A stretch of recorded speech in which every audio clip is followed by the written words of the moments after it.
Day or returning day, we want to spend some time so we can learn a little bit about Forest Highlands and also just learn all the stuff we kind of do here at the club. Okay, we're going to start off talk a little bit about the training and certification process. All right, what that means. Talk a little bit about country clubs. All right, our code of conduct, hostmanship, what that means for me, our mission statement, the culture and philosophy of the food and beverage department, a little bit about how the scheduling process works, emergencies, safe and health here. We'll talk to you a little bit about our compensation program, employee meals, I know everybody's favorite. Some incentives we have for you, phones, all right, and everybody, I know how important phones are for everybody. It's important for me. We'll talk a little bit about that. The buzz at the club, things that are going on in food and beverage. Karen's got a great slideshow for you all. You can learn a little bit about all the great events we do. And then uniforms, right? Member recognition program, and then a little about the Canyon and the Meadow. And then we're going to learn a little bit about what CTMEs are. Okay. All right. So that's what we're going to kind of cover. What we're going to do, though, I'm going to go over a few things with you to start the day. And then we're going to take and go over the rest of the stuff. Okay? All right. So, we just took this picture the other day. That's kind of all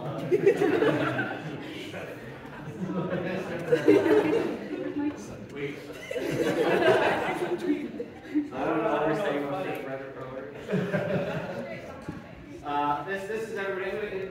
Some of them aren't here today. Obviously, our chefs aren't. But I'll go through and do a little introduction of who we are and who does what, right? So, I briefly was mentioning, I'm the food and beverage director. So, basically responsible for any food or beverage that goes on property, as well as the hospitality that we provide at the club. This is, hard to believe, my 28th season at Forest Highlands, right? Oh, thank you. Yeah, Mark.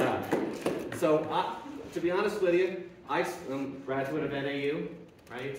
I was a student like many of you, worked at Forest Highlands while I was going to college, and was fortunate enough to kind of work at the club and grow with the club and see some different leadership positions before becoming the food and beverage director. So that opportunity is out there for all of you as well, right? If this is something you're interested in doing. I found a passion for hospitality, particularly at Forest Highlands. So it meant a lot, and obviously being here 28 years still means a lot to me. All right? But I'm just one part of this big, big team, right? There's a lot of people up there that really, to be honest with you, make me look really good. Starting off, I'm going to start at the end, I guess. So the gentleman all the way at the far left there, kind of relatively new to us, been with us a couple of years, actually worked at Pine Canyon. That's Chef Ricky Reyes. He's actually our AM supervisor, responsible over the canyon for breakfast and lunch service, but does a lot more than that. Does our ordering and things like that. Does a great job. Next to him, we at the canyon, we like to keep things simple, so we just stay with the same names. His name is also Rick. His name is Rick Casimir, a very, very talented chef that has joined us. He's our PM, executive sous chef here, really responsible for dinner service. Does a great job with our pasta program. You'll see Rick's pasta on the menu. So that's Rick Casimir. And then next to him, that charming young man is Tanner McNeese.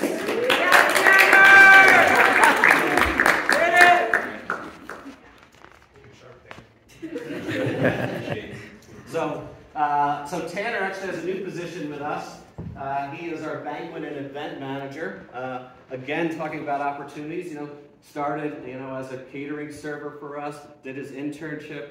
Has always showed great leadership with us, and now has taken on a new role as our catering and event manager, assisting Karen Hardy running our catering department. So, big thank you for Tanner joining our team. And then next to him, our Meadow Clubhouse manager, Johnny Gibbs. Those of you that worked yesterday, I'll be honest, Chad really led the team as far as doing the Easter brunch. He did an incredible job. Kind of one of our first big events of the 2024 season. I think he did an incredible job. We're very proud of that. But him and Marley Rossi, which we'll get to in a second, are responsible for running the Meadow Clubhouse, which you'll get in our orientation or onboarding today. Chad's going to talk to you a little bit about Meadow and the great things they do over there, so I don't want to spoil that. Next to him is Herman Marquez. Oh,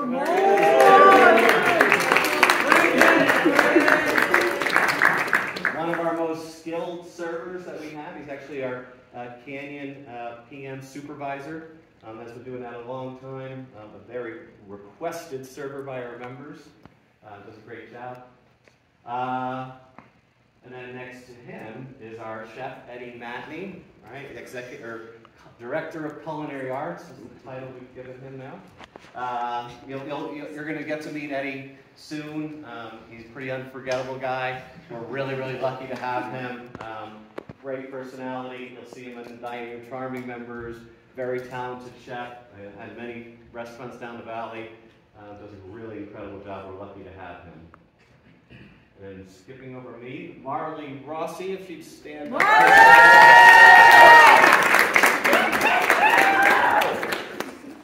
Marley also has a new position with us. Another person that's done an incredible job and has seen herself get promoted. So she is the F&B manager at the Meadow Clubhouse.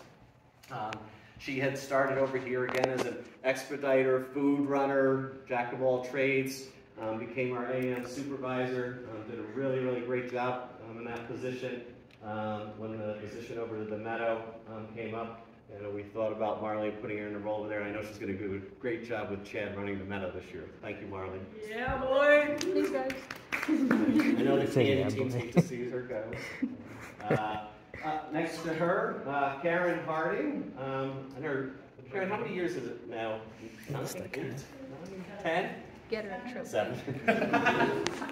Karen!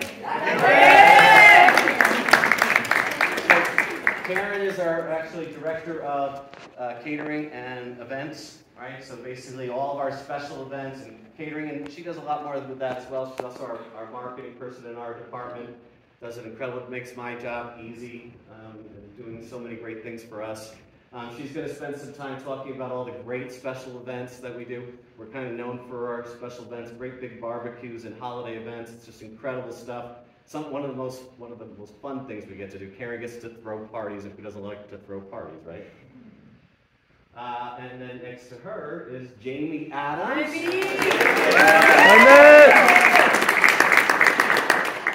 Jamie's in a new role. He's a very seasoned club manager professional. He's moved up to be the Canyon Clubhouse manager, right, and running this operation over here. It's another new person that we have that I'll introduce in just a sec. But Jamie is basically responsible for all the Canyon food and beverage operations over here, and he's going to do a great job this summer. All right. And then our intern from last year, Jenna Bishop, if she'd stand up there. Again, there's another great promotion. She was our intern last year, going to be an NAU HRM graduate coming up, and we've promoted her to being our AM supervisor. I know she's going to do a great job in that position. We're lucky to have her and happy to have her. So, thank you, Jenna. And then that big, tall guy in the end there is our Chef Frederick Miller. He's 9 seasons, but that one I do remember. So Fred, he basically is the chef that runs the Meadow Clubhouse. Been cooking in Flagstaff for a long time. He's actually an NAU HRM graduate as well. Very talented gentleman, does an incredible job over there. It's nice having a chef that you don't have to worry about anything going on in that kitchen. He just does a great job there. And really took the lead on Easter brunch yesterday. So very, very talented. Yes, let's get And then if Lexi Bassett would stand up in the back there. Just like all of you, this is her first day, right? Jamie, a couple of years ago, I was also looking for his position. He actually used to hold Lexi's position, and I think he started the day the season opened, so we've actually given Lexi a little bit of a break. She only has a month to learn Forest Highlands and get acclimated. But Lexi's joining us, our team, and she'll be our Canyon food and beverage manager running dinner service with us. And I know she's going to do a great job with us this summer. We're really happy to have her. All right. So that's our team. So obviously you see it takes a lot of us to, lots going to be happening this summer, a lot of busy things going on. It definitely takes a team to put all that great stuff on. So, all right. You know, I want to start off with this slide here just to kind of mention to you all, right? I was just telling my managers before we got started, I used to come out here when I've been using this slide for a long time, and you should all feel very, very proud today about where you are and the position that you have. We get hundreds of applications to be at Forest Highlands, and somebody saw something in you and decided that we wanted you to be a part of our team. So we selected you to be a part of this. You know, I bring out this stack of 200 applications, and you know, there's 40 or 50 of you, 50 or 60 of you out there and stuff, but somebody saw something and chose you to be a part of our team, and you know, we're really blessed to have you, but also a great opportunity for you to be a part of our team with all the other people that we have out there. So just recognize this is a great opportunity for you to be able to be a part of the Forest Highlands family and team. Okay. All right. So we're going to spend a little bit of time. We actually, you know, starting a new job, it's tough, right? You know, they say it's one of the most stressful things in life is starting a new job, right? Moving, starting new jobs, and things like that, having a family, having a kid, those are all challenging things. But starting a new job is also particularly challenging. We want to try to make this in a process before we open up that you feel comfortable in your roles. So we spend 5 weeks, right? We probably could spend 6 months, but we spend 5 weeks really intensive training process that we have going on to try to make you feel as comfortable as you can and give you the skills and the training that you need to be able to be a good server at Forest Highlands or good in whatever your position is for the summer. The first step was the selection process. As I mentioned, you know, a manager went through all those applications and saw something in there, spent some time talking to you and interview you and recognize that you would be a great member of our team. So that's the first step, was that selection process. The next step is the training process. Right? That's what we're going to go through in the next 5 weeks, all right? We'll talk about all the little bullets that you need to do, but training, right? Well, once we get through training, right, we'll show you how to do stuff. We're going to practice doing it over and over again. We're going to talk to you and tell you everything we do. And then we're going to go through a certification process, right? So just like when you go to school, you take classes, and at the end of it, hopefully you take a test to say that you've learned everything you should have in that class. Well, we're going to do the same thing with you to make sure you retain that knowledge through the certification process. But we're not done there, right? There's no way you can learn to be a great server, right, in 5 weeks. You can learn some of the skills and do stuff, but we're going to keep training you throughout the summer. You know, we do pre-shift meetings, and we bring people in, and we make sure it's a part of our agenda to talk about things that we want you to continuously learn and train and get better at. Right, so those are kind of our 4 steps with that. What you need to remember, though, is you need to complete your F&B and HRM orientation. Right, so you're going to do this orientation with me today. We're videotaping it for anybody that wasn't able to make it, and then you're also going to do a human resource orientation as well, that they're going to go through some more details with you. You got to do those steps. The other thing I'll remind you of, you know, today's I know many of you are in uniforms today. Thank you for that. From here on out, though, uniforms are required during the training process. And one of the things that we'll do is we'll assess your uniforms. You're going to actually have a little training session today talking about uniforms to making sure that we all kind of uniformly wear our uniforms. So we look the same and follow those steps. So we'll work on that as well. We do get that, you know, many of you are in school or have other jobs and stuff like that before we start the season. We will have some makeup sessions available for you to make sure that you are able to get all that training done. You cannot be scheduled for a regular shift until training is complete. That's the certification.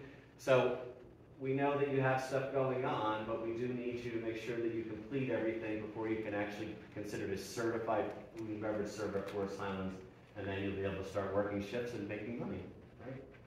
All right, and then the other thing is many of the returning staff and the managers are going to be part of the training process. You know, you'll hear me keep saying this, the one thing that I really enjoy about this and onboarding and training is having a dialogue and making it interactive, right? Ask plenty of questions, right?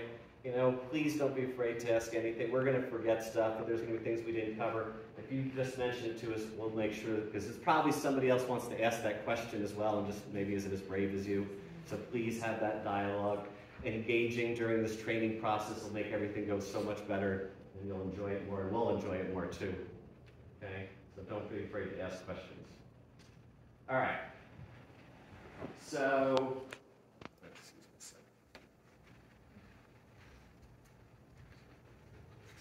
let's talk a little bit about the training and how we do it.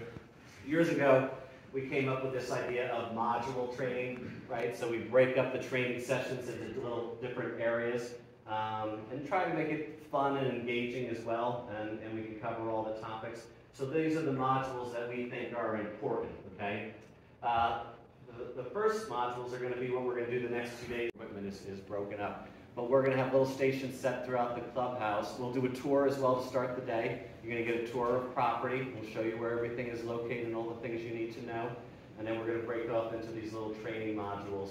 And you'll go and move through each one of the groups, and all the managers are going to head that up. And the fun part about it is first up, we get to engage with you. Because we're after this, once the season starts, we kind of break off into our catering groups and meadow group and canyon groups, and we don't spend as much time together. But this is the first time that we kind of get to all be together as a group, and we'll get to meet you all and see who you are and kind of do that training. And it's fun. We'll do that the next 2 days. Then after that, you're going to do your clubhouse training. Basically, that's going to be, you're going to go to your area specification. So if you're a canyon server, we're going to take you here and show you exactly where everything is located, how it works at the canyon, how we set stuff up. Just do a big tour and just really learn about opening and closing duties and everything that takes place, at your clubhouse. All right, so you'll spend a whole day learning that and learning your area. And then we added this a couple of years ago, and I don't know why I hadn't thought about this earlier. But you're going to spend a whole day just working on the computer, right, and learning how to ring in tickets and where everything's located. To be honest with you, it's hard. There's a lot of menus and a lot of items, and it's tricky getting in the computer and figuring out, all the different modifications and how to fire tickets and how to separate tickets. So you're going to spend a whole day just doing point-of-sale training with a point-of-sale expert, probably somebody more expert than I am at it. That'll show you how that all works, and then at the end of that, they're going to kind of make sure that you learned everything you need to know for the point-of-sale training. Then we're going to move you off into job-specific training, right? So if you're a canyon server, dinner server, your lunch server, breakfast server, catering staff, stonehouse staff, bartenders, we start to put you into your job-specific training, and you'll work with somebody from that area learning specifically about what your job is. All right, and so you'll spend some time doing that. Then this is the training that I'm going to kind of head up, or at least part of it. You'll do a day where you'll have liquor and wine training, actually two separate things. You're going to learn about how the bar works, how we make drinks, our specialty drinks, how that all has. And then you'll also spend some time with me about wine service and wine training and things like that. We'll do those as well. And then this is the most important one, is we actually do mock service or practice, where you're going to, that's probably the biggest step in leading you towards your certification, where you're going to actually just wait on tables. You're going to wait on tables, you're going to sit at a table and be a server, and your peers will actually be at that table as well, and you'll go through all the steps of service, and you'll get to critique each other and get better at it, and each one of you will see little things, little details you can work on, and we'll keep doing that until we're practicing and practicing, so you all get very comfortable, because when then the season starts, you're going to, when your first tables come in and you're waiting on them, you've already done it a bunch of times, so it'll feel that much more comfortable for you, okay? You'll bring in tickets, you're going to do all the steps you would do it, just your plates that you're bringing out to the table won't have food on them. So, but otherwise, you're going to keep practicing that. And then the last thing we'll do is menu training. The chef will come out and go through the menu. I think for everybody, it's their probably most enjoyable day. You're going to be very full. Don't eat breakfast, lunch, or dinner that day. You get to try everything on the menu, multi-course eating, and you'll get to ask all your questions. You'll learn everything you can about food. that day, and we'll go through all the new menus and all the food that we're serving. That's nice, because there's a lot of food we're covering. Just so you know, we change our menus frequently, and whenever we change a menu or introduce a new item, you'll have an opportunity to always taste that food. You know, I've asked the chefs to make sure, you know, if you're going to be at the table selling it and describing it, you should have an opportunity to taste it. So you'll always get a chance to see the food that we're doing and taste it and get to enjoy it before we sell it. All right, so that's the module training. Then we do the certification process, okay? And you're going to have a trainer with you that'll be kind of watching you and making sure that you have the skills that you need, and they'll be signing off on it. You're going to have a little trainer folder that we're going to keep and make sure that you've accomplished everything you need to do. So you'll have a trainer assessment. You'll have a liquor test that you have to take, a liquor wine test as well. Mock service evaluation, so you'll actually, manager will ask, after you've gotten done and you feel comfortable with mock service, you'll have a test that we have little points that we want you to go through to make sure that you know everything. That'll be your mock service evaluation. You'll have a service exam as well, with some questions on there about service at Forest Highlands. A menu test to make sure that you've learned everything you need to know about the menu test, or the menus that we offer and the food that we have. And then the manager basically has a checklist to make sure we didn't forget anything in your folder, so that all those certification stuff was accomplished. Okay? All make sense, right? This is a lot of work, right? When we're doing it for two things, we want you to, first off, that we know we're going to have skilled servers, and you're going to be well trained and feeling comfortable out there, right? But also for you, you're going to know that you're going to feel comfortable. You've gotten the knowledge that once we open up, that you've learned everything you need to know to feel as comfortable as you can to do your job. Okay? All right. I'd like to spend a little time just talking about clubs and the little. Who out here has worked in restaurants before? Raise your hands high. A lot of you worked in restaurants, right? There is a difference between country clubs and restaurants. I taught the club management class over at NAU and Atrium, and this is how I would always start the class, is to try to go through what a club is and what separates a club from a restaurant, and why do members join clubs, or why do you join clubs? Anybody go to a gym? Anybody have a gym membership? That's a club, right? Right? Let's read the definition of what a club is, right? A place where people with common bonds, backgrounds, professions, and interests can join together for social and recreational purposes that's not open to the public, right? So even at your country club or your athletic club, right, you have to have a membership to be a part of that. So that's the one thing that makes it's not open to the public. Common bonds and backgrounds, right? Let's be honest. What's the attraction to Forest Highlands, right? I like to think that Forest Highlands is the #1 club in Arizona, and feel that way.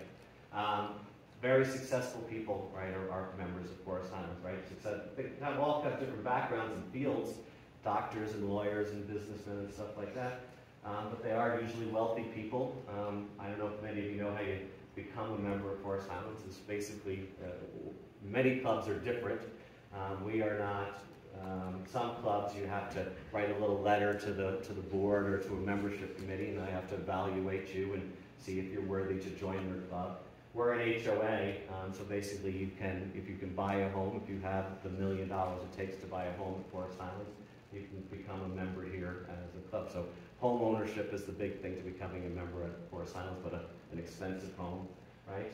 But they're here, right, because they want to be with people, familiar people or similar people. A lot of our members are clubs down the valley, know each other from those other clubs, or have similar professions, and socialize together. Many of them know each other from those other clubs and have been socializing for years together. But then the other part of it is we'll talk a little bit, is the recreation, right? We are called Forest Highlands Golf Club. I think we should just be Forest Highlands. I think golf is a big element to it, but there's many reasons to join Forest Highlands. The tennis program, right? The pickleball courts that we have, the great kids program we have. There's many reasons. There's some members that don't play golf, but what golf is, we have two of probably the best golf courses in Arizona. That's a big draw. I like to think that they join Forest Highlands for the food and beverage. Right? I think we have an incredible food and beverage program. Thank you. But yeah, so let's take the list down there. Why be a member of Forest Highlands, right? The exclusivity, right? There is only a certain number of members that can be here. We don't have 2,000 members. we're about 840 members, right? So being a part of a small group of people at a very prestigious club is one reason people join. Augusta National, right, the Masters is coming up. That's a very elite club with very few members, right? Big exclusivity there. Well, what does it provide you? The convenience, tee times. I don't know if anybody tries to make tee times at a public golf course. It's very hard, right? Flagstaff, you got 70,000 people, 80,000 people. Someone play golf and trying to get tee times is very hard, but I'd say they're challenging at Forest Islands, but not as challenging as they are trying to get onto a public golf course, all right? So the availability to get tee times. Reservations as well, right? Hopefully if it's challenging to get in where restaurants stay busy, but hopefully, you get restaurant. I think the two best restaurants in Arizona, right, are right here at Forest Islands, at least northern Arizona, and to be able to get a reservation in our great dining rooms is a convenience, right? Business and social connections, right? Like I said, people getting to know each other, doctors and business and builders and stuff like that. So the social connections, playing out on the golf course and meeting people, that's a big draw for people joining the club. And then the sports and recreation facilities, right? We've just built some incredible pickleball courts. That was something that members had requested, right? To be able to get and have your own pickleball courts. And we have 4 tennis courts and a new tennis facility going in. To be able to have those great facilities at a club are a big draw, and obviously the golf department. Family tradition, I put that on there that, Forest Islands is well over 30 years old, right? And I've been here long enough that I'm seeing the second generation of members that have been here, right? Their kids are joining the club now that have been there. And it becomes a tradition to being a part of Forest Islands. What do you do on the 4th of July? If you're a Forest Islands member, you come to our barbecue. That's what you do. You don't make any other plans. That's what you plan on doing on the 4th of July, is being here. All their family maybe comes from their other places and join them here, but that's where they celebrate. The Highlander tournament at the end of the year, there's fathers and sons and college friends that have been playing in that tournament together. That's their tradition, being there. So being a part of that is very important to them, so that family tradition. And then, obviously I put down at the bottom there, right, to have great food and beverage in Forest Islands. Our goal, right, one of our goals is to have a great food and beverage program that our members never want to go anyplace else and dine anywhere else. We want them to stay here, to be at their retreat in Flagstaff when they're here. There should be no restaurant in town that is attractive to them. We should have enough stuff, enough for them to do, that they want to be a part of our food and beverage program. And I can tell you that some of the parties and events that we have this Taste of Forest Islands event that Karen will talk to you a little bit about when you meet with her group. We're going to talk about our mission statement in a second, and you're going to build relationships with members, and it's great. It's the best part about being at a club. One of the things that I enjoy, they're going to become just like family to you, right? You're going to Herman, has people that he waits on every weekend. That's his people, and you build relationships with them, and it's great. You have to be careful though a little bit, right? They're going to want to, ask you to play golf, or can you come have dinner with us, or hey, we're going to be at the bar and stuff like that. There's a separation between being a member and an employee, right? You have to just be aware of that. I want you to, enjoy those things, but you also want to keep your job. Things can go wrong in a relationship with any relationship. So just try to keep it professional, all right? Just be aware of that. You can share as much, and hey, you might. I know I've had plenty of employees that have gotten jobs or careers from members' relationships and stuff like that. But when you're at the club, you can't really come into dinner with them. You can't come into the bar and stuff like that with them. There is a separation with that, all right? But, still have that friendly relationship. And, you'll see me, I hug and kiss members. 28 years you get to know them. They become like family. You're probably not there yet. Don't do that. But when you're greeting them and stuff like that, getting to know them by names, we still use their last names when they come in. But build those relationships. Just remember, though, keep it professional while you're at work. Okay? I put this social media one up there because I know everybody likes to take pictures with their phone, and you should, because we do incredible stuff and things you're never going to forget for the rest of your life. You're going to see events and parties and stuff like that you won't see anyplace else. And sure, grab a picture of that, but you gotta be smart. You can't take pictures with members in those pictures and stuff like that. You know, just don't do it or post those on there, because you could get yourself in trouble because maybe they don't want their pictures posted on your Facebook page and stuff like that. You know, take a picture of the food or the program or a general overview picture, but you gotta be careful about sharing pictures of members. I'm not using names, but I'll just tell you, you know, because it's kind of an awkward story, but it's nothing I don't mind sharing with you. We had at one time that a member or a staff member took a picture of some people in the back and couples and posted it on their website. Well, there was a gentleman that was there not with his wife, and it got posted on the Facebook page, and it got posted out there and caused a lot of issues and stuff like that. So those types of things we don't want to get up on social media. So avoid those member pictures. Okay. Actually, I'll tell you one more quick one. Our governor at the time was in dispute with Nike, who was going to put a manufacturing plant down in Phoenix at the time, and he was in dispute with Nike, and we took a picture of him, and he was wearing Nikes at the event at the time, and it caused a big controversy in the Arizona Republic that he was at our barbecue wearing Nikes. So anyway, just gotta be careful of that stuff. Compensation. What you make is what you make, and it's your information. All right. We don't share with coworkers or peers or anybody what your rate of pay is. That is something that should be private, okay? You're going to learn a little bit more about compensation later on, but what you make should be, hey, it might be a night that, you got a big tip or whatever, and not everybody is in a tipping job, right? And it's not kind of fair to hear about that, and maybe it creates hurt feelings and stuff like that. So just please keep your compensation to yourself, all right? This should be something we talk about at work. Vendors, I bring this up, this is something new I added. When you get to come see me, I'm going to talk a little bit about Danny Myers, but one of the things that Danny Myers who's a famous restaurateur out of New York City, one of the things he talks about is his business model in the hospitality industry is the first most